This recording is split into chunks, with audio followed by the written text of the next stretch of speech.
What's up guys, and welcome to my channel Pitol in Motion, a place for busy people and dream chasers looking to achieve their goals in a more efficient way. So today guys, I'm gonna jump straight in and give you guys the scoop. Today I'm hitting you guys with my top 10, what would I call them, tricks and tips of really excelling as a project manager. During this last 5 years that I've been a PM, there are some things that no textbook will teach you that will definitely help you to push on and hit the ground running a lot faster and get through some of those tricky periods in your project. Guys, I need you to get a pen, I need you to get a paper, write it down in a memo. I guarantee you right now, this will make your life as a PM just a little bit easier. So let's get it popping. So I'm gonna keep it short and sweet because I actually don't have too much time to record today. But at number one, and actually by far, probably the most important one, guys, is to document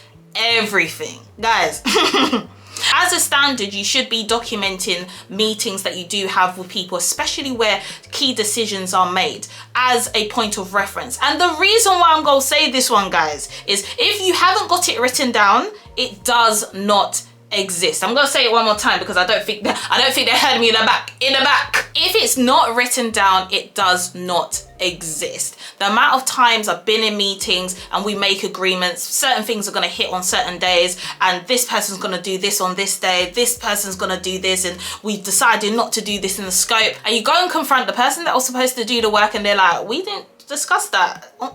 Excuse me. Yeah, we did. Unfortunately, if there isn't a document trail, it's so easy for things that were decided on to just go into vapor as though they never happened. So make sure you cover up your tracks, make sure you write down anything that goes on that's a key decision. Even if it's a decision made verbally, make sure you follow back up in email to say, as discussed, so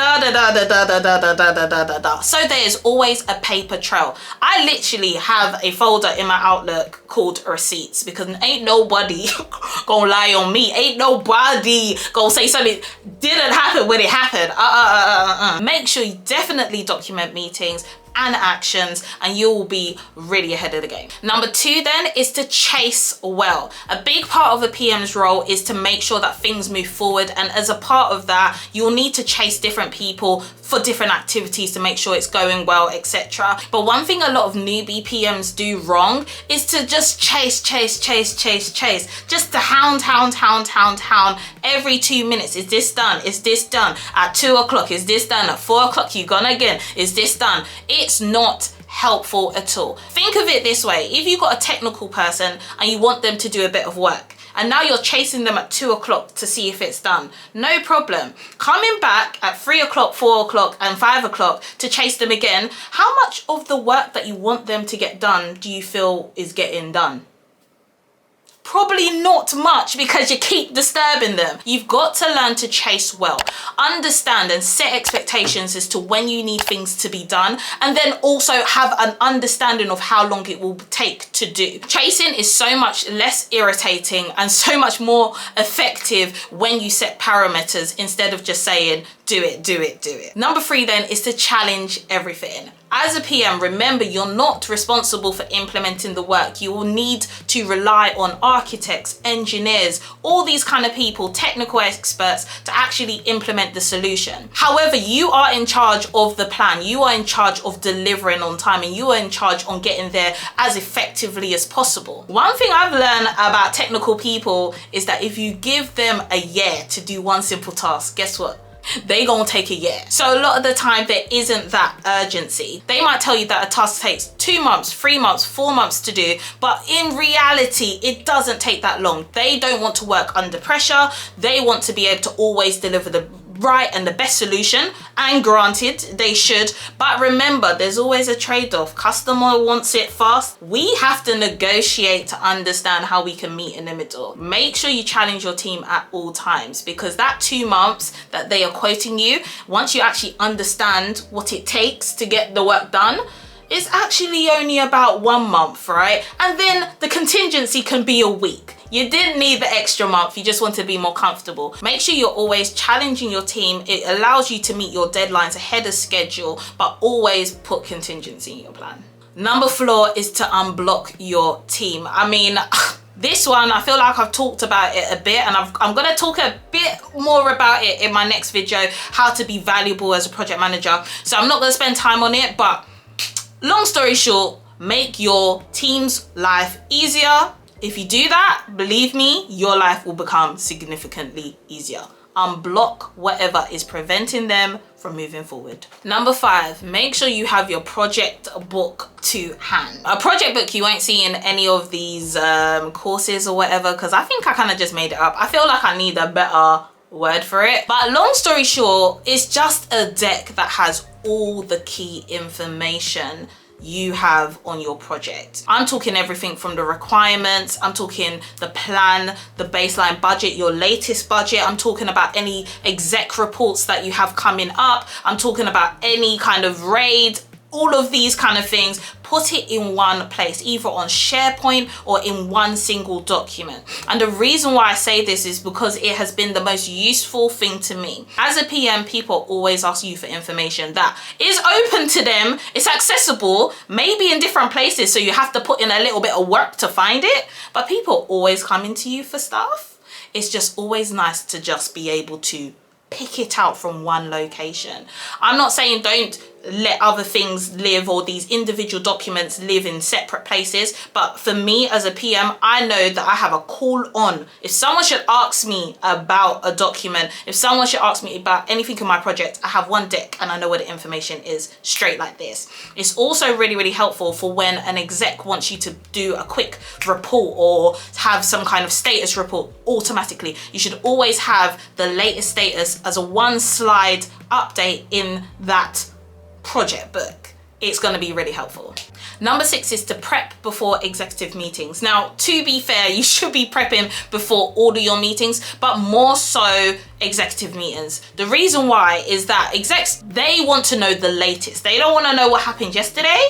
They don't want to know what happened even probably 3 hours before that meeting. They want to know as of right now, what is the status? And if you don't prep before that meeting, like half an hour before, things that you thought had happened yesterday that is still happening today, you might not be getting the latest, and that exec might be talking to someone in a different department that's giving them a different update. And listen, you do not want to be giving an exec an update that is out of date. It just makes it seem like you don't have control of the project. So if you don't prep for any meetings, which I wouldn't advise, make sure you definitely prep for the meetings with the big boys and girls.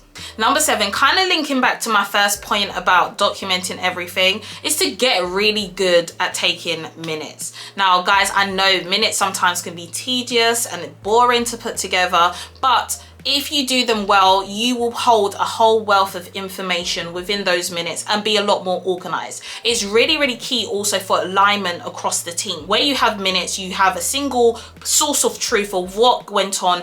Everyone knows what's happening. It's also really good because the people that weren't able to attend the meeting, you can send it out to them. They can read it and still understand where we are in the project. It may be tedious, guys, but I'm telling you this once again, I'm going to re-emphasize it. Get really good at writing good minutes. What do good minutes look like? Don't worry about it, guys. I've got a whole module on these kind of things in my course coming up this year, guys. It is nearly ready, so make sure you stay tuned and look out for that. Number 8, know your project plan. And I mean know your project plan. At a minimum, if someone should ask you for a key milestone date, it should just be there. It should just be in the back of your mind. You shouldn't even have to go and look for it, especially the ones coming up next. And the reason why I say this, guys, is because once again, as a PM, people just expect you to know things, and it's also really good when you do know things. It's very common in a meeting, you might be asked, when's the next milestone, or when is this gonna happen? And it instills so much more confidence when the PM actually just knows. Not only that, they might ask you something like, okay, cool, so how are we getting there? What tasks are going to help us get there? And ideally, as a PM, you should know for your next milestone, at a minimum, what needs to happen in order for us to get there. Because if you don't know that, how do you know you're gonna get there on time? How do you know? When I say know your plan, I mean everything from the schedule and also the raid. Know what your key risks are, know what your key dependencies are, know what your key dates are. Have it to hand. Let it just be able to flow off the tip of your tongue, and it will make your life a lot easier. Number 9, try and have an end of week checkout with your team, especially when key milestones are coming up. This is something that I started doing on my project, and when I say it has been end of week checkout is just a 15-minute meeting, doesn't need to be longer than that, with the key people on your team, preferably on a Friday. In this meeting, I tend to ask my team to go around one by one and just say what you've done this week, any blockers that have come up this week, and what your focus is for the next week ahead. And it's a really good way, especially for me as a PM, to have control and understand what is happening on my project, and more so for on Monday morning when we all log on, what are our priorities. It's a really quick and easy way for me to be able to prioritize and let people know, you know, from 9 o'clock on Monday morning, this is what we are doing, this is the direction we need to go, so you're not wasting the whole of Monday waiting on, I don't really know what to do, waiting for the first meeting, which may be around 12 o'clock. End of week stand-ups, guys, or end of week checkouts, they will change your project. Lastly then, number 10, and I would say this is definitely my second top most important tip out of all of the tips that I've given you. This tip has been able to transform me as a project manager and turn me into a high performing project management. So I'm trying to give you the game, and that tip is to learn how to lead effective meetings. Project management, you cannot avoid meetings. It's impossible. Unfortunately for you, most times you're also going to be leading them because a large part of the role is communication, and that's absolutely fine. But you will soon quickly understand that a lot of people don't like meetings. They see them as a waste of time. They see it as redundant. They would rather be actually doing work. Rightfully so. I need you to do that as well and attend the meeting. So what's the point? Engineers, architects, all of these people love to come to my meetings because I don't waste time and we get things done and everyone gets aligned and we move off. A lot of people do not know how to take effective meetings. They just know how to take meetings. But at the end of it, no one really knows what we've achieved. We've been sitting here for an hour, going round and round in a circle. No actions have been taken. No one's actually aligned in any way, shape or form. So really, this was just a waste of my life, PM. And I ain't come to the next one. Don't be that PM that doesn't know how to lead effectively and doesn't know how to take meetings effectively to get the desired outcomes that you need to get. I will also say this is a skill to learn. It's something you learn over time, but 110%, there's ways to do this from the jump. Once again, I have a whole module on this in my course, so make sure you definitely keep your eye out for that. I'm really trying to put you guys on game so you don't have to go through the process yourself and you can really hit the ground running. My aim of this course is to really create you into a high performing PM, not just a basic PM, one that gets results. So like I said, stay tuned for that. All right guys, so that's it for this week's video. Thanks so much for sticking with me right to the end. If you enjoyed this video, you thought the tips were helpful, if you feel like you're gonna implement any of these tips, do your girl a favor, make sure you like this video and of course subscribe to the channel because there's so much more content coming out. And until next time, see you later.